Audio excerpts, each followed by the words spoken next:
Le Parlement européen est l'un des 3 piliers de l'Union européenne avec la Commission et le Conseil. C'est la seule institution élue au suffrage universel direct. Le nouveau Parlement, qui sortira des urnes le 25 mai prochain, comptera 751 députés élus pour 5 ans. Le Parlement dispose du pouvoir législatif.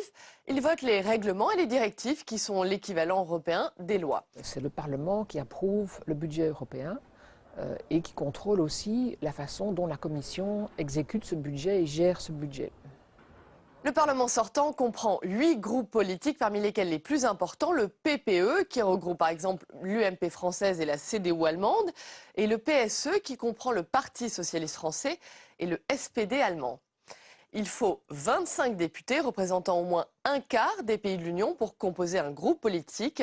Et la constitution d'un groupe d'extrême droite est justement un des enjeux majeurs du prochain scrutin. Selon les projections actuelles, l'extrême droite va avoir au moins les 25 députés nécessaires pour former un groupe, avec des députés provenant de au moins 7 États membres. La question maintenant, c'est est-ce qu'ils vont s'entendre entre eux pour former un groupe, ce qui n'a pas été le cas dans le Parlement précédent, parce que ce sont des partis avec des profils relativement différents, certains étant régionalistes, comme c'est le cas par exemple en Italie de la Ligue Nord, et c'est évidemment pas le cas d'un parti comme le Front National. Le Parlement siège officiellement à Strasbourg, une fois par mois, mais aussi à Bruxelles. Et l'actuel président du Parlement est le socialiste allemand Martin Schulz.